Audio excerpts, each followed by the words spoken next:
अखिलाण्डकोटिब्रह्माण्डनायिके श्रीवेङ्कटनायिके श्रीमति पद्मावती जया विजयी भव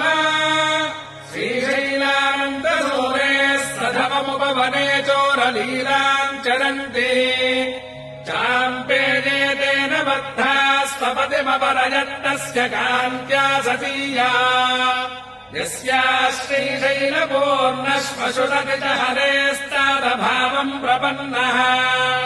श्रेयम् श्रीवेङ्कटाद्रिप्रभुवरमहिषी भातु पद्मावती श्रीः